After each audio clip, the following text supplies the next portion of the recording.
ಕಬಾಬ್ ಚಂದ್ರು ಅವ್ರಿಗೂ ಅಪ್ಪು ಸರ್ಗೂ ಎಂಥ ಬಾಂಧವ್ಯ ಇತ್ತು, ಅವ್ರ ಕೈ ಅಡುಗೆ ಅಂದರೆ ಅವ್ರಿಗೆ ಎಷ್ಟು ಇಷ್ಟ ಆಯಿತು, ಎಷ್ಟೋ ಸಲ ರೆಸಿಪಿನ ಕೇಳಿ ಮಾಡ್ಕೊಂಡಿದ್ದಾರೆ. ಅವರ ನಡುವಿನ ಬಾಂಧವ್ಯ ಎಷ್ಟಿತ್ತು ಅನ್ನೋದು ಎಲ್ರಿಗೂ ಗೊತ್ತಿದೆ. ಸೊ ಇವತ್ತು ಅಪ್ಪು ಸರ್ 50ನೇ ಹುಟ್ಟುಹಬ್ಬದ ಪ್ರಯುಕ್ತ ಅವರ ಸ್ಮಾರಕದ ಬಳಿ ಕಬಾಬ್ ಚಂದ್ರು ಅವ್ರು ಬಂದಿದ್ದಾರೆ. ಇವತ್ತು ಅವ್ರನ್ನ ಹೇಗೆ ನೆನೀತಾರೆ ಅದನ್ನು ಕೇಳೋಣ. ಸರ್, ಇವತ್ತು ಅಪ್ಪು ಸರ್ 50ನೇ ಹುಟ್ಟುಹಬ್ಬ. ಸೊ ನಿಮಗೂ ಅವ್ರಿಗೂ ಇರೋ ನಂಟು ಚೆಂದ ಆಯಿತು. ಇವತ್ತು ಏನು ಅನ್ನಿಸ್ತಿದೆ ಸರ್?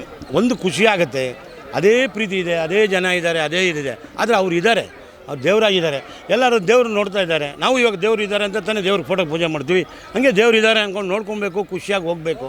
ಅದನ್ನು ಬಿಟ್ಬಿಟ್ಟು ಅವ್ರ ನೆನಪುಗಳು ಯಾವತ್ತೂ ನಮ್ಮ ಮನಸ್ಸಲ್ಲಿ ಇರೋವಾಗ ಅವ್ರು ಹೇಳಿರೋ ಒಂದೊಂದು ಪದಗಳು, ಅವ್ರು ಕೇಳಿರೋ ಒಂದೊಂದು ವಿಶ್ವಾಸ, ಅದೆಲ್ಲ ಏನಾಗುತ್ತೆ ಬೆಳ್ಕೊಂಡು ಹೋಗುತ್ತೆ. ಬಿಟ್ಟರೆ ಅದನ್ನು ಬಿಟ್ಟು ಇದಿಲ್ಲಪ್ಪ ಅನ್ನೋದನ್ನು ನಾವು ನೆನೆಸ್ಕೊಬಾರ್ದು. ಬಂದಿದ್ದೀವಿ, 50 ಪವರ್ ಆಗಿದ್ದಾರೆ, 50 ಇನ್ನು 100 ಆಗಬೇಕು, 100 ಹೋಗಿ 200 ಆಗಬೇಕು. ಅವ್ರ ಖುಷಿ, ಆ ಪ್ರೀತಿ, ಆ ನಗುಮುಖದ ಸುಂದರ, ಆ ನಗ್ನಗ್ತಾನೆ ಎಲ್ಲರೂ ನಗ್ನಗಿಸಿ ಕಳಿಸ್ತಾರೆ. ದುಃಖವಾಗಿ ಯಾರನ್ನೂ ಕಳಿಸಲ್ಲ. ಎಲ್ಲ ಒಳ್ಳೇದು ಮಾಡಿದ್ದಾರೆ. ನೀವು ಒಳ್ಳೇದು ಮಾಡಿ ಪ್ರಪಂಚಕ್ಕೆ ಒಂದು ಒಳ್ಳೆತನ ತೋರಿಸಿ ಬಾಳಿ ಬದುಕಬೇಕು. ಅದು ಕಲಿಸ್ಕೊಟ್ಟಿದ್ದು ನಮ್ಮ ದೇವರು. ಆ ದೇವ್ರ ಪಾಠನ ನೀವೆಲ್ಲ ಕಲಿತ್ರೆ ಖುಷಿಯಾಗಿ ಹೋಗುತ್ತೆ. ನಾವು ಅಡುಗೆ ನೋಡಿದ್ದೀವಿ, ಇನ್ನೊಂದು ಮಾಡಿದ್ದೀವಿ, ಅದೆಲ್ಲ ಇದ್ದೇ ಇರುತ್ತೆ. ಸ್ನೇಹ, 43 ವರ್ಷದ ಬಾಂಧವ್ಯ ಅದೆಲ್ಲ ಅಲ್ಲ. ಪ್ರೀತಿ ಇದ್ದರೆ ಆ ಪ್ರೀತಿ ಜಾಗದಲ್ಲಿ ಯಾವಾಗಲೂ ಒಂದು ಸಕ್ಕರೆ ಇದೆ ಅಂದರೆ ಒಂದು ಇರುವೆ ಅದು 100 ಮುತ್ಕೊಳ್ಳುತ್ತೆ. ಆ ಥರ ಅವರು ಸಕ್ಕರೆ ಆಗಿದ್ದಾರೆ. ಸಿಹಿಯಾಗಿರೋಣ, ನೋಡ್ತಾ ಇರೋಣ. ಅವ್ರು ಇದ್ದಾರೆ ಹಂಗೆ ನೆನಪಿಸ್ಕೊಬೇಕು, ನಗ್ನಗ್ತಾ ಹೋಗಬೇಕು. ನಮ್ಮ ನಗುಮುಖದ ಸುಂದರ ಅಲ್ವಾ, ನಗ್ನಗ್ತಾ ಹೋಗ್ತಾ ಇದ್ರೆ ಆ ಖುಷಿನೇ ಬೇರೆ. ಸರ್, ಈಗ ನಿಮ್ಮ ಕೈ ಅಡುಗೆ ಅವ್ರಿಗೆ ಎಷ್ಟು ಇಷ್ಟ ಅನ್ನೋದು ಎಲ್ರಿಗೂ ಗೊತ್ತು. ಇವತ್ತಿನ ಹುಟ್ಟುಹಬ್ಬಕ್ಕೆ ನೀವೇನಾದ್ರು ಸ್ಪೆಷಲ್ ಏನಾದ್ರು ಮಾಡಿದ್ದೀರಾ? ಇವತ್ತು ನಾನು ಅವ್ರಿಗೋಸ್ಕರ ಒಂದು ಸ್ಪೆಷಲಾಗಿ ನಂದೊಂದು ಹೊಸ್ದಾಗಿ ಒಂದು ಚಂದ್ರು ಬೆಸ್ಟ್ ಆಫ್ ಬೆಸ್ಟ್ ಅಂತ ಒಂದು ಯೂಟ್ಯೂಬ್ ಚಾನಲ್ ಮಾಡಿದ್ದೀನಿ.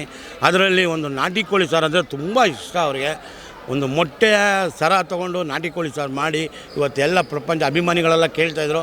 ಅವ್ರಿಗಾಗಿ ಒಂದು ಒಳ್ಳೆ ಅಡುಗೆನ ನಿಮಗೆಲ್ಲ ತೋರಿಸಿದ್ದೀನಿ. ಕಲ್ತ್ಕೊಳ್ಳಿ, ಖುಷಿಯಾಗಿ ಮಾಡಾದಮೇಲೆ ಅವ್ರ ಆಶೀರ್ವಾದ ಪ್ರಸಾದ ತಿಂದಾದಮೇಲೆ ಹೇಳಬೇಕು ಒನ್ ಮೋರ್ ಅನ್ಬೇಕು, ಚಟಾಪಟ ಅಂತ ನೋಡ್ತಾ ಇರಬೇಕು. ಸರ್, ಎಷ್ಟೇ ಆಗಲಿ ಸರ್, ಅವರಿಲ್ಲ ಅನ್ನೋದು ನಮಗೂ ಕೊರಗಿದೆ. ಅವ್ರನ್ನ ಸೆಲೆಬ್ರೇಷನ್ ಮಾಡ್ತಿದ್ವಿ, ಬಟ್ ನೀವು ಅವ್ರನ್ನ ನೆನಪುಗಳು ಜಾಸ್ತಿ ಇದ್ದಾವೆ. ಇವತ್ತಿನ ದಿನಕ್ಕೆ ನೆನಪಿಸ್ಕೊಳ್ಳೋದಾದರೆ ಪ್ರತಿದಿನ ನಾವೇನೇ ಕೆಲಸ ಮಾಡಬೇಕಾದಾಗ ಅವ್ರೇನೋ ಒಂದು ಐಟಮ್ ಏನೋ ಒಂದು ಹೇಳಿರ್ತಾರೆ. ಆ ಕೆಲಸ ಮಾಡುವಾಗ ಆ ನೆನಪು ಬಂದುಬಿಡುತ್ತೆ. ಆ ನೆನಪು ಬಂದಾಗ ಅವ್ರು ಹೇಳ್ತಾ ಇದ್ದಾರೆ ಅನ್ನೋದನ್ನೇ ನಾವು ಥಿಂಕ್ ಮಾಡ್ಕೊಂಡು ಕೆಲಸ ಮಾಡ್ತೀವಿ. ಬಿಟ್ಟರೆ ಅವ್ರು ಇಲ್ಲ ಅನ್ನೋದನ್ನು ಥಿಂಕ್ ಮಾಡಲ್ಲ. ಅವ್ರು ಇದನ್ನು ಹೇಳಿದ್ದಾರೆ, ಇದನ್ನು ಇನ್ನೂ ಹೆಚ್ಚಿನ ರೀತಿಯಲ್ಲಿ ಸಾಲ್ವ್ ಮಾಡಬೇಕು, ಇನ್ನೂ ಹೆಚ್ಚಿನ ರೀತಿಯಲ್ಲಿ ನಾವು ನಮ್ಮ ಕೈಯಲ್ಲಾಗಿದೆ ಏನೇನೋ ಒಂದು ಮಾಡಬೇಕು, ಆ ಪ್ರೀತಿ ತೋರಿಸ್ಬೇಕು ಅಂತ ಅದನ್ನು ನೆನಪಿಸ್ಕೊತೀವಿ. ಅವ್ರು ಇಲ್ಲ ಅನ್ನೋದನ್ನು ಮಾತ್ರ ಯಾವುದೇ ಕಾರಣಕ್ಕೆ ಮಾತಾಡಲ್ಲ. ಅವ್ರು ನಗ್ನಗ್ತಾ ಇರ್ತಾರೆ, ನಗ್ನಗ್ತಾ ತೋರಿಸ್ತಾರೆ, ಪ್ರೀತಿಯಿಂದ ಇದ್ದರು, ಆ ಪ್ರೀತಿಯಿಂದನೇ ಇದ್ದಾರೆ. ನಗ್ನಗ್ತಾ ಹೋಗೋಣ, ಖುಷಿಯಾಗಿ ನಮ್ಮ ಮುಂದಿನ ಕೆಲಸಗಳನ್ನ ಸುಸೂತ್ರವಾಗಿ ಒಳ್ಳೆ ರೀತಿಯಲ್ಲಿ ಒಳ್ಳೆ ದಾರಿಯಲ್ಲಿ ಭಾಳ ಬದುಕಿ ಅಂತ ಹೇಳಿದ್ದಾರೆ ಬಾಸು. ಆ ಬಾಸ್ ಹೇಳಿದ ರೀತಿಯಲ್ಲಿ ನಾವು ಬಾಳೋಣ, ಬದುಕೋಣ. Thank you sir.